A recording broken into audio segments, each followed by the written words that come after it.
Hello friends, पूंजी पर ब्याज। आज हम लेंगे इंटरेस्ट ऑन कैपिटल। पूंजी अर्थात साझेदार द्वारा जो व्यवसाय में, फर्म में पूंजी लगाई जाती है तो उस पूंजी पर ब्याज दिया जाता है। साझेदारों को पूंजी पर ब्याज तभी दिया जाता है जब साझेदारी सल्लेख में इसका स्पष्ट वर्णन हो। हमने पहले भी पढ़ा था कि यदि साझेदारी सल्लेख में पहले से लिखा हो कि पूंजी पर ब्याज दिया जाएगा तो देते हैं, अन्यथा नहीं देते हैं। पूंजी पर ब्याज समय के आधार पर प्रारंभिक पूंजी पर लगाया जाता है, अर्थात जितने समय के लिए पूंजी रही उस पर हम ब्याज देते हैं। पर ब्याज कौन सा? प्रारंभिक पूंजी पर लगता है। ब्याज किस पर लगता है? प्रारंभिक पूंजी पर। अर्थात हमने परिवर्तनशील विधि का अध्ययन किया। परिवर्तनशील विधि में हमने देखा कि जो वर्ष के प्रारंभ में पूंजी थी वो अंत में पूंजी क्या हो गई? परिवर्तित हो गई। अर्थात हमें यदि ब्याज देना है तो प्रारंभिक पूंजी पर देंगे, जो परिवर्तित पूंजी हो गई अर्थात अंतिम पूंजी पर नहीं देंगे। यदि हमें प्रश्न में अंतिम पूंजी दी गई हो तो भी हमें प्रारंभिक पूंजी ज्ञात करनी पड़ेगी। अर्थात जो हम क्लोजिंग कैपिटल आपको दी हुई होगी उसमें हम ड्राइंग हर समय क्या करते हैं कि साहब ड्राइंग को हम लेस करते हैं तो उसको क्या करेंगे? ऐड करेंगे। तथा यदि पूंजी पर ब्याज हो तो उसको जोड़ देंगे। वेतन, कमीशन तथा प्रॉफिट हुआ है तो उसको लेस करेंगे। अर्थात जो चीज़ें हमने पहले जोड़ी उसको घटाएंगे तथा जो घटाई उसको जोड़ देंगे। किस में करेंगे? यह सभी क्लोजिंग कैपिटल में करेंगे, जिससे हमें ओपनिंग कैपिटल प्राप्त होगी। उदाहरण के लिए यदि किसी की कैपिटल 30,000 है, कौन सी? अंत की। आहरण 5,000 है तथा प्रॉफिट में उसका हिस्सा 8,000 है, तो हम प्रारंभिक पूंजी ज्ञात करने के लिए जो क्लोजिंग कैपिटल है 30,000 उसमें ड्राइंग को ऐड करेंगे 5,000 तथा प्रॉफिट है जो 8,000 उसको लेस करेंगे, क्योंकि प्रॉफिट पहले क्या हुआ था? ऐड, उसको किया लेस, और जो ड्राइंग है पहले लेस हुई थी उसको क्या की? ऐड। तो इस प्रकार 27,000 ओपनिंग कैपिटल ज्ञात होगी, उस पर हम पूंजी पर ब्याज लगाएंगे। पूंजी पर ब्याज की कुछ परिस्थितियों का हम अध्ययन करते हैं। पहले हम लेते हैं जब साझेदारी सल्लेख में पूंजी पर ब्याज देने का उल्लेख तो है परंतु यह स्पष्ट नहीं है कि पूंजी पर ब्याज लाभों पर प्रभार अर्थात चार्ज माना जाएगा या नहीं। इसमें हम सर्वप्रथम लेते हैं हानि की दशा में, अर्थात व्यवसाय में, फर्म में हानि हुई है तो पूंजी पर कोई ब्याज नहीं दिया जाएगा। पुनः स्मरणार्थ, यदि हानि हुई है तो हम हानि की दशा में पूंजी पर ब्याज नहीं देंगे। दूसरा लेते हैं जब फर्म का लाभ ब्याज की राशि से अधिक हो, अर्थात फर्म का लाभ मान लो 60,000 है और ब्याज की जो राशि है वो 30,000 है, अर्थात लाभ ज़्यादा है और ब्याज की राशि कम है, तो उस समय पूंजी पर पूरा ब्याज दिया जाएगा। जब उनका लाभ ब्याज की राशि से अधिक है तो हम आराम से दे सकते हैं, दे देंगे। तीसरा, जब फर्म का लाभ ब्याज की राशि से कम है, जब फर्म का लाभ जो है वो ब्याज की राशि से क्या है? कम है, अर्थात फर्म का लाभ 20,000 है और ब्याज की राशि जो हो रही है वो 30,000 हो रही है। लाभ तो 20 पर ब्याज कितना देना? 30, मतलब अधिक हो गया, तो ब्याज उतना ही दिया जाएगा जितना कि लाभ हो। लाभ कितना है अपना? उतना ही लाभ का देंगे। अतः इस दशा में लाभ को प्रत्येक साझेदार के पूंजी पर ब्याज के अनुपात में, किस पर? पूंजी के ब्याज, पूंजी पर जो ब्याज है उस अनुपात में लाभ को बांट देंगे। इसी कंडीशन को हम अभ्यास प्रश्न के द्वारा समझते हैं। फर्म का लाभ आपको 60,000 दिया हुआ है। ए और बी की पूंजी है 6 लाख तथा 3 लाख। आपको ब्याज की दर दी है, वो दी है 8%, अर्थात 6 लाख पर 8% होगा 48,000 और बी का 3 लाख पर जो कि 8% की दर से होगा आपके 24,000। अर्थात यदि हम ब्याज को जोड़ें ए और बी का, तो ए और बी का ब्याज जोड़ने पर 48,000 प्लस 24,000 करेंगे तो 72,000 आएगा। परंतु आपके पास वर्ष का लाभ कितना है? 60,000 है। वर्ष का लाभ 60,000 पर पूंजी पर ब्याज कितना आ रहा है? 72,000 आ रहा है, अर्थात ब्याज अधिक आ रहा है। तो हमने अभी यही पढ़ा था, जब ब्याज अधिक हो, किससे? लाभ से। लाभ कम तथा ब्याज अधिक, तो ब्याज को हम क्या बांट देंगे कि पहले ब्याज का अनुपात निकालेंगे। तो पूंजी पर ब्याज का अनुपात निकालेंगे 48,000 तथा 24,000 का, तो आएगा आपके 2:1। तो हम जो लाभ है 60,000 उसको 2:1 में बांट देंगे, वो उनका पूंजी पर ब्याज कहलाएगा। तो 60,000 को हम 2:1 में बांटेंगे तो आएगा 40,000 तथा 20,000। इस प्रकार हम यह हल कर सकते हैं। कब? जब ब्याज हो अधिक, पूंजी पर ब्याज तो हो अधिक परंतु लाभ क्या हो? कम। तो हम पूंजी के ब्याज के अनुपात में, पूंजी का ब्याज का अनुपात निकाला हमने, उस अनुपात में लाभ को बांट देंगे, वो हमारा क्या कहलाएगा? पूंजी पर ब्याज कहलाएगा। अब हम आगे समझते हैं। जब साझेदारी सल्लेख में पूंजी पर ब्याज को लाभों पर प्रभार मानने का उल्लेख हो, अर्थात पहले था कि लाभों पर प्रभार मानने का उल्लेख नहीं था, पर अब हम समझते हैं कि पूंजी पर ब्याज को लाभों पर प्रभार मानने का उल्लेख हो।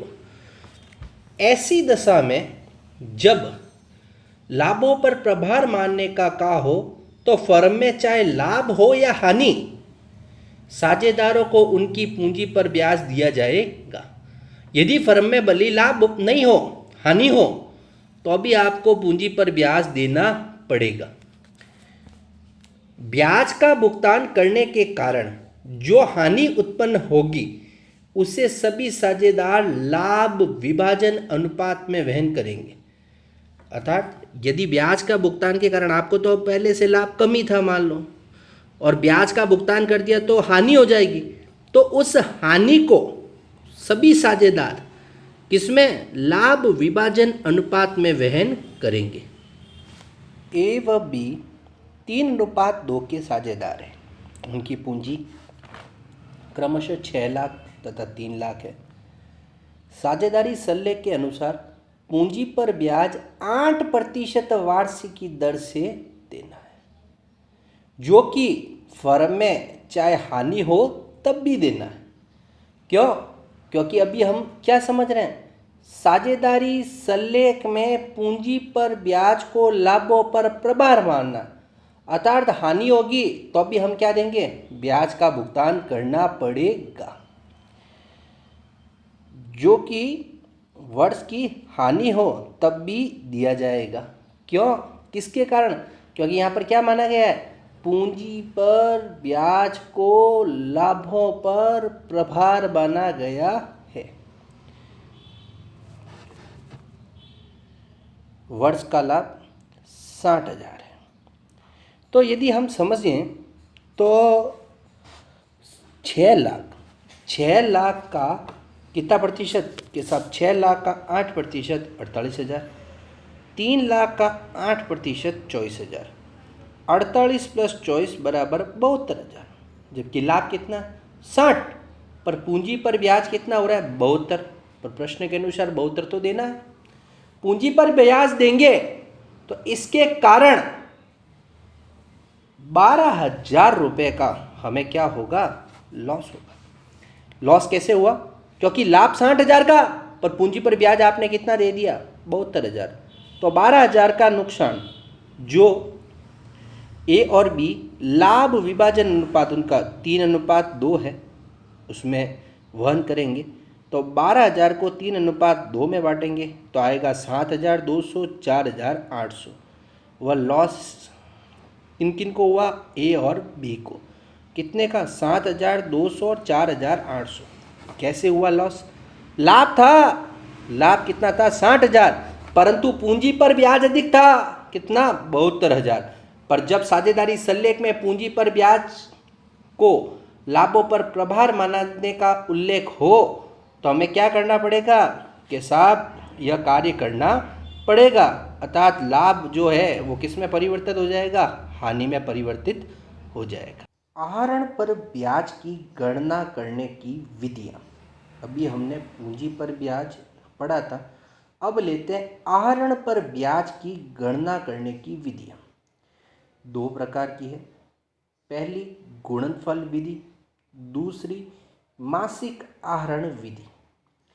गुणनफल विधि, जब एक फर्म के साझेदारों के द्वारा विभिन्न समयों के लिए विभिन्न राशियों का आहरण किया जाता है तो आहरण पर ब्याज की गणना गुणनफल विधि के द्वारा की जाती है।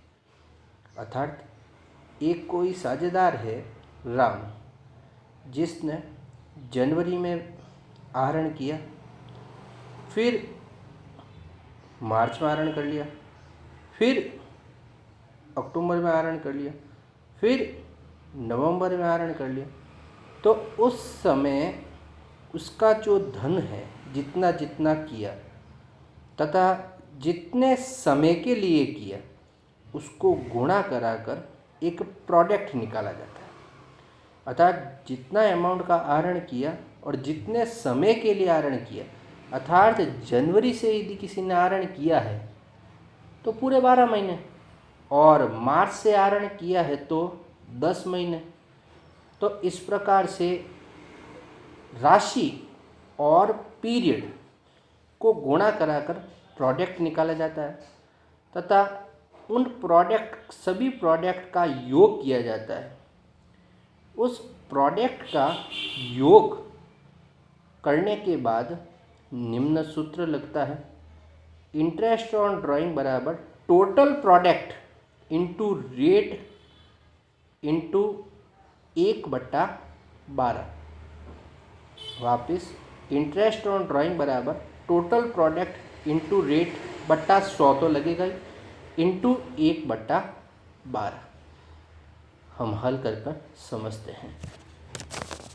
गुणनफल विधि प्रोडक्ट विधि के लिए एक अभ्यास प्रश्न समझते हैं। राम ने निम्न आहरण किए, अर्थात राम समय समय पर आहरण कर रहा है। आहरण पर ब्याज की दर 5% है। 1 जनवरी को 1,000 रुपये, 1 मई को 2,500 रुपये, 30 जून को 1,000 रुपये, 31 अक्टूबर को 5,000 रुपये। खाते 31 दिसंबर को बंद होते हैं।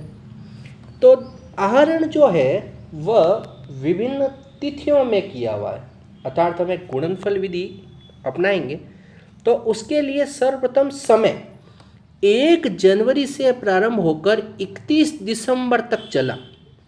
तो पहला आहरण उसने किया 1 जनवरी से, तो 1 जनवरी से 31 दिसंबर तक पूरे 12 मारा।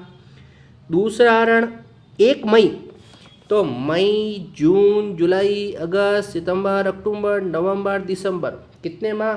8 माह। 30 जून, अब 30 जून को हो चाहे 1 जुलाई, क्यों 30 जून तो अंतिम है, तो 1 जुलाई से गिन लो तो बोले जुलाई, अगस्त, सितंबर, अक्टूबर, नवंबर, दिसंबर, कितने माह? 6 माह। 30 जून को हो चाहे 1 जुलाई को, तो कितने माह हो गए? 6 माह। 31 अक्टूबर, तो अक्टूबर को हो चाहे नवंबर, तो नवंबर, दिसंबर, कितने माह? 2 माह। तो हमने कितने निकाल दिए? पीरियड्स निकाल दिए। अब हम सारणी के द्वारा हल को समझेंगे। इस सारणी का निर्माण क्यों करना पड़ा? क्योंकि हमें टोटल प्रोडक्ट ज्ञात करना है। तो हमने डेट, अमाउंट, पीरियड और प्रोडक्ट्स 4 कॉलम बना दिए। डेट, अमाउंट, पीरियड और प्रोडक्ट्स। पहले मैं डेट लिख ली 1 जनवरी, अमाउंट यू दिया हुआ जो 1000, 1 मई 2,500, 30 जून 1000, 31 अक्टूबर 5000। प्रश्न के अनुसार प्रश्न ही है, पहले 2 कॉलम तो क्या है, प्रश्न ही है। पीरियड्स अभी आपने ज्ञात किए थे, 1 जनवरी से 12 माह थे, 1 मई से 8 माह हमने किए, 30 जून से 6 माह और 31 अक्टूबर से 2 माह अभी हमने ज्ञात करना सीखा था। अब हमें कुछ भी नहीं करना है, ये जो अमाउंट है इसको पीरियड से गुणा कराना। अमाउंट को किससे गुणा कराना, पीरियड से। 1000 इंटू 12 12,000, 2500 इंटू 8 20,000, 1000 इंटू 6 6,000 और 5000 इंटू 2 10,000। गुणा करा दिया।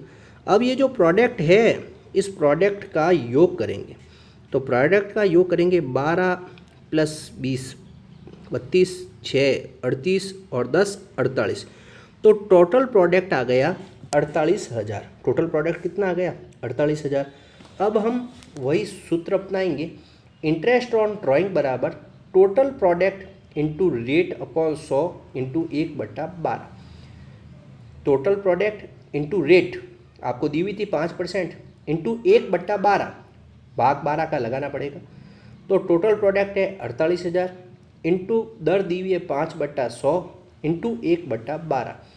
ये 0 से 0 कट जाएंगे, बार बार चौक 48, 40 आए, 40 को 5 से गुणा कराएंगे तो इस प्रकार 200 रुपये हमारा इंटरेस्ट ऑन ड्राइंग निकलेगा। कितना निकला इंटरेस्ट ऑन ड्राइंग, 200 रुपये। फिर 48,000 इंटू 5/100 इंटू 1/12, 12 को 48 से काटा, 12 चौक 48, 0 से 0 काट दिया, 40 आए, 40 को 5 से गुणा करें तो 200 रुपये आए। तो हम इस प्रकार गुणनफल विधि से आहरण पर ब्याज ज्ञात कर सकते हैं।